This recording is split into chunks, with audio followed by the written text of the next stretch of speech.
Avenger! The Way of the Tiger. Book number 1 by Mark Smith and Jamie Thompson.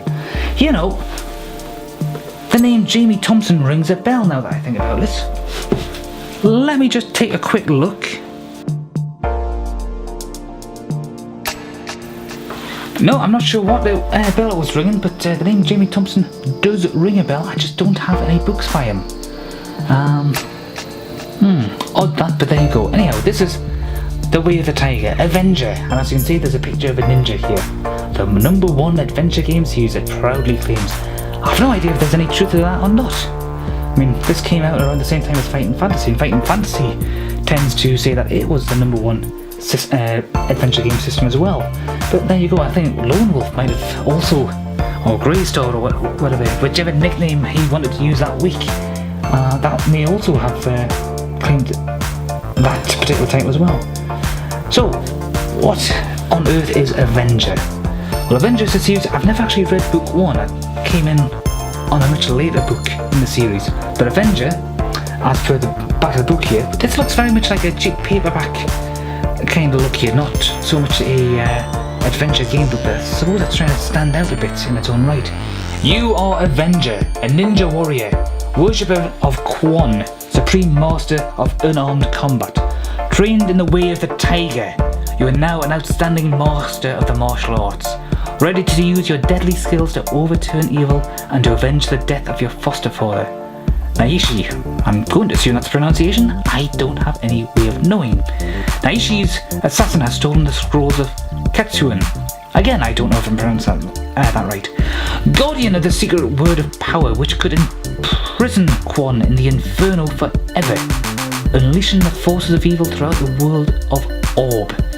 Your quest is to find the assassin before he reaches the Pillars of Change. The Way of the Tiger projects role-playing adventures into the future. Hello, book from 1980 something or other. This is 2018. We are the future. Using the innovative scoring system, you choose the martial arts moves with which to defeat your opponents. To triumph, you will need to use to the full the skills of the ninja and the knowledge you acquire in the course of the action. Are you ready for the Way of the Tiger? Not to be confused with the Eye of the Tiger, which is something else. So here we are. We have a ninja in a classic action pose. We've got a sword in the back.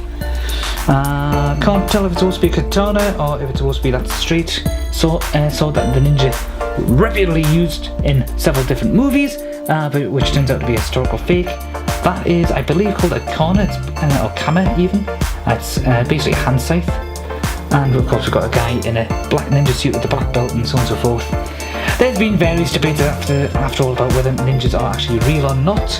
In fact, it's even marked here in one of the earlier sections of the book. But first of all, we have this rather nice map. A part of Orb. We have northern wastes, far snows, the snow wastes, the Storm Giant's Causeway, Glastonbury Abbey, Mount Star Reach, and so on and so forth. You know, that's all well worth a look. It goes on about the authors. Mark Smith was born in Birmingham and brought up in Brighton. He went on to take a degree in experimental psychology at Oxford.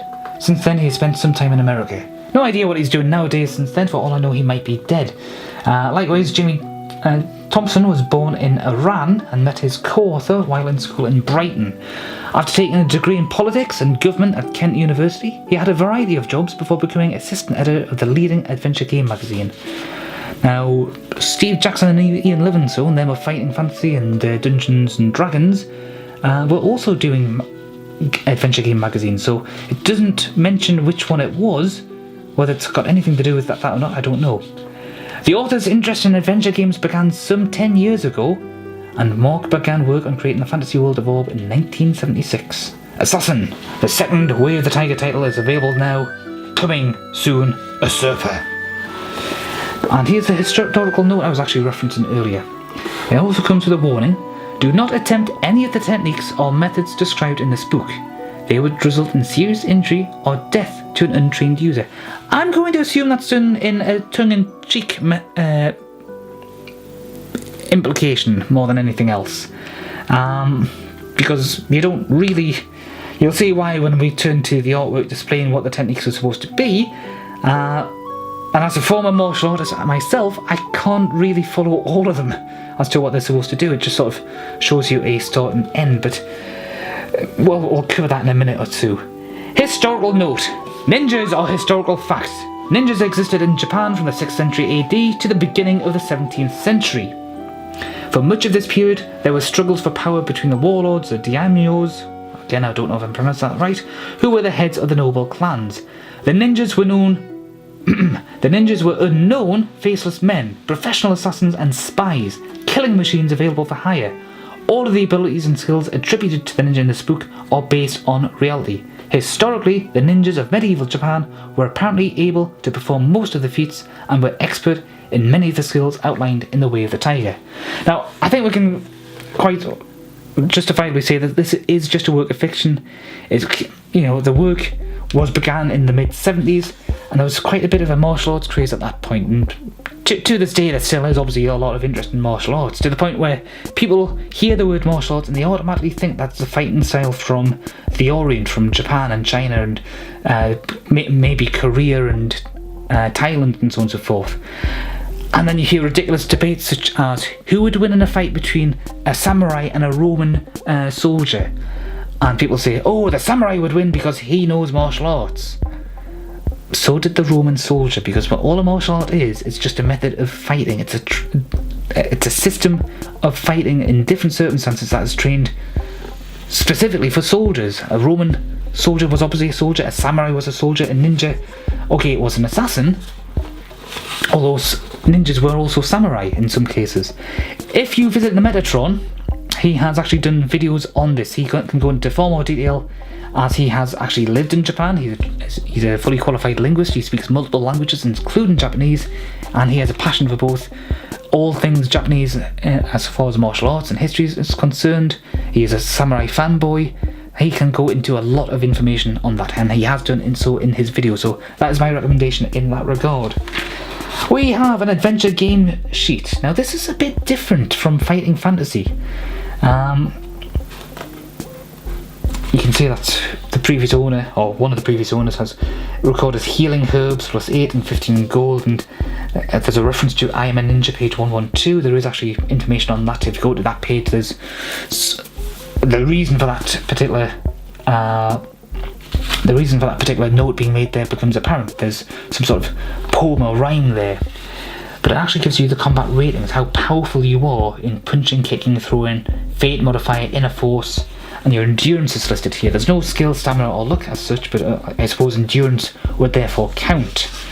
And here we have the techniques. Here we have something called the winged horse kick, followed by the leaping tiger kick, and then the forked lightning kick.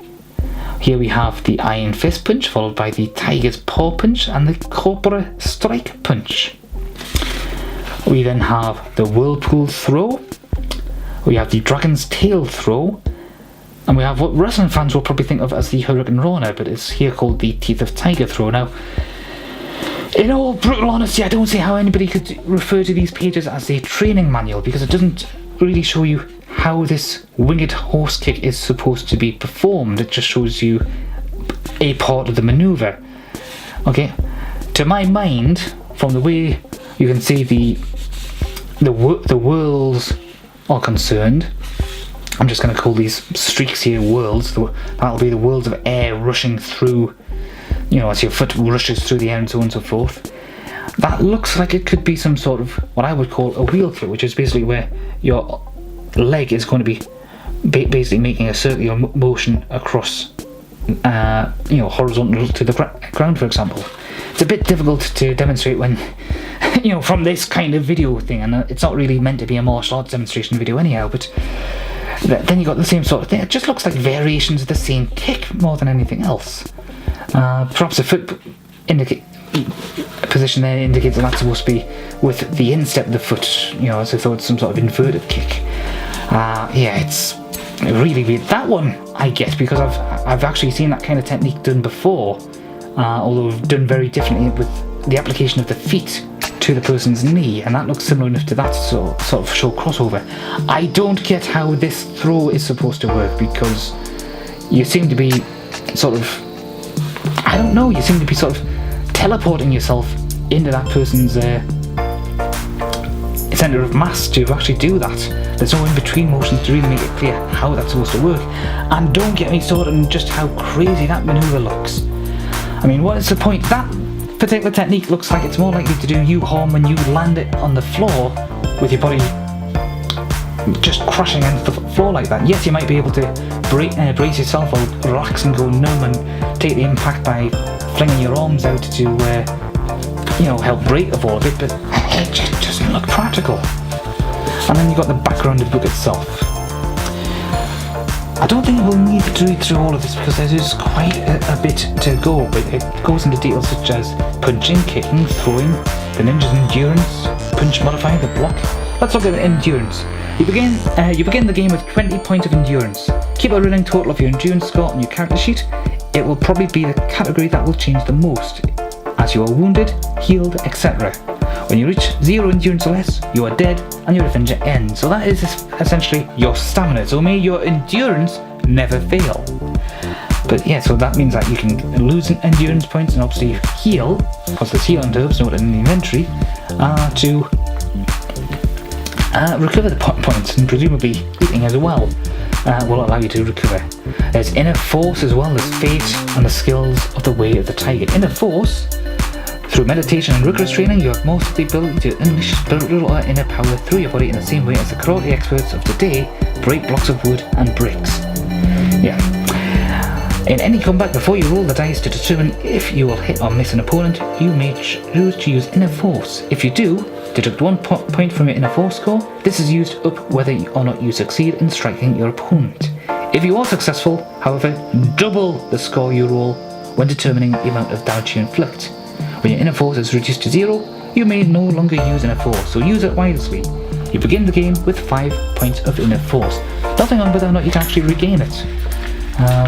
But there's a lot of stuff here. There's Shogun Jutsu, arrow cutting, acrobatics, feigning death, escapology, poison needles, picking locks, detecting and disarming traps, climbing, ninja tools, the ninja costume, iron sleeves, breathing tube, garrote, flash power, flint and tinder, spiderfish, the blood of Nil, and then you're into the actual adventure itself.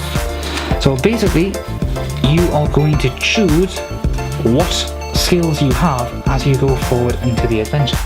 Now the artwork here is very strikingly familiar. I neglected to say what the name of the artist was. It's Bob Harvey. I'm pretty sure that he did the artwork in Slaves of the Abyss. Let's just take a quick look at that. Yep, Bob Harvey. So let's find something from here to compare with. Yep, you can tell straight away. It's a very distinctive style in its own right. Very good, and I do like it. Very much also of its time. So this was the 80s, but sort of got a sort of 70s feel to it as well in some regard. But still rather nice. Now I'm not going to go through too much detail here because I haven't done a proper let's read of this. I'm going to do a let's read of this, and that will obviously show you what it's actually like to play through once I've gotten to grips with everything properly. So for the time being, we're just going to enjoy the artwork while I talk about what I have actually done with these books before. I've not read this one before. I have read at least one of the, maybe two of the books in this series. The book I remember, and if you're a fan of the series, you'll probably be able to tell me what the book number was and what the title is. It involved you putting a green orb thing into your empty eye socket, which means either in this book or possibly a book later on, but before the book I read, it would actually take the place of an eye you lost. I don't know if you've got both eyes at this point, although do note that looks like an eye to me. It might even be the same book, I don't know to be honest, but I am liking the artwork. The artwork, we've got, that must be one of the, what was it, the whirlwind kick did they call it? Let's just take a quick look back here. I'm just turning pages randomly for the sheer sake of it. Oh, here we go. Yeah, that looks like the winged horse kick, possibly. A bit hard to tell, but that's a lot clearer than what the example illustration the front was concerned. In fact, if it used this kind of illustration, it would make things a lot clearer. But of course they were limited for space, I suppose. But yeah, it's a nice picture. It's what looks like a Buddhist monk kind of situation, taking on some sort of monster. Anything that I just skipped there? No.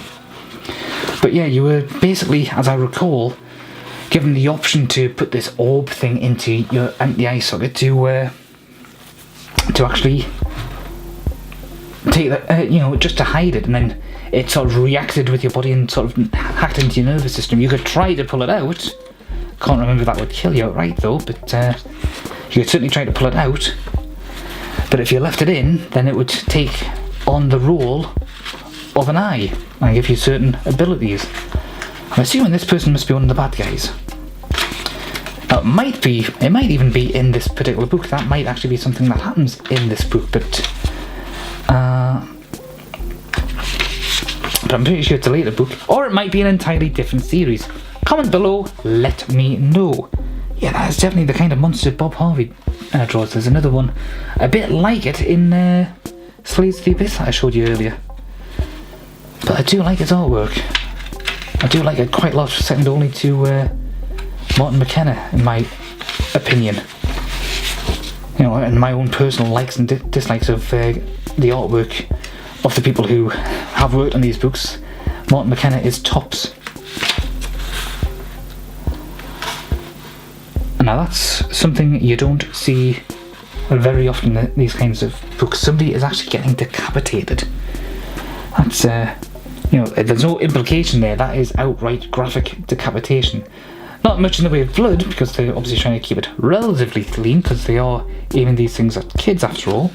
More artwork here, a great big cobra-headed snake man thing. Imagine just how much stronger that thing must be if it's got the kind of musculature of a snake, but in human form. Whew. I wouldn't want to bump into him in a dark alley. Seems to be flying in some manner I can't quite think of quite yet. Morning stars! Both of those knights or men-at-arms or whatever are fleeing around morning stars.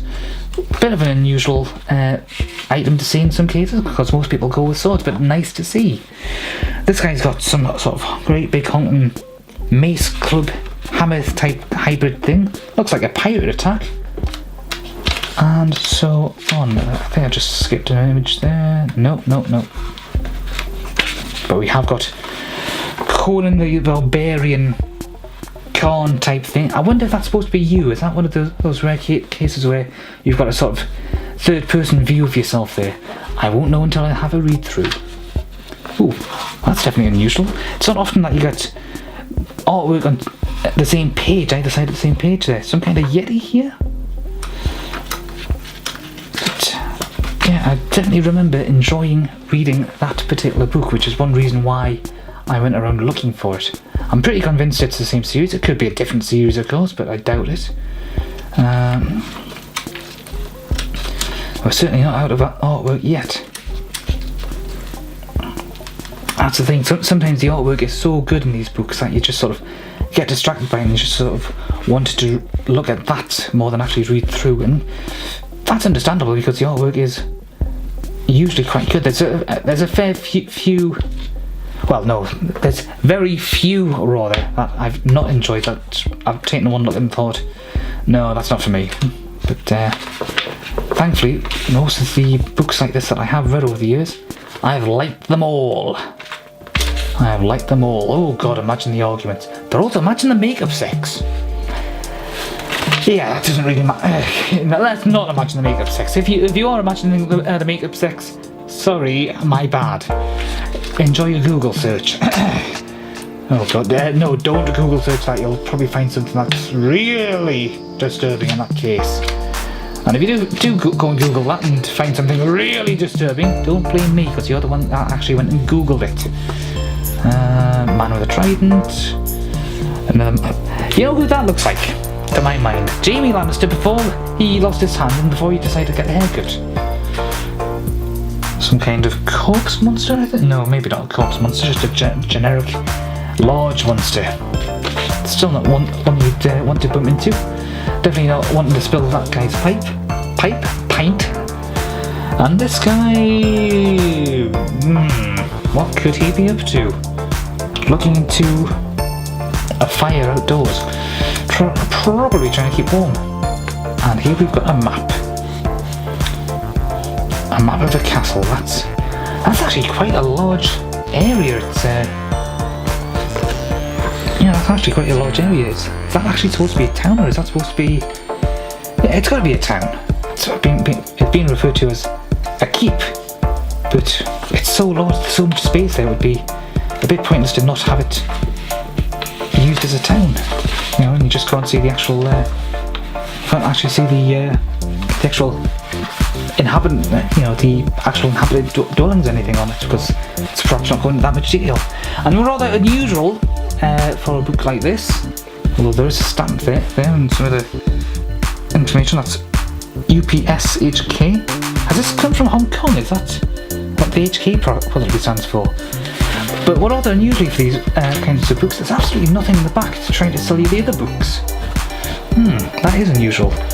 So, this is literally a first look, a flick through of a book that I've never actually read before, so I can't really give much more information than I already have. But I'm sure I've read one before, and I remember reading it and enjoying it, which is one of the reasons why I've decided to try to find the rest of the series. But I've got no idea which book the other one was, but that doesn't matter. That doesn't matter at all. I'll be able to slowly but surely gather them together. Unless, of course, the Let's Read is entirely disappointing, in which case I'll probably just abandon it, but that's very unlikely. I think I would still like to collect these. Well, I'm going to leave it at that, and I'll see you next time. Bye bye.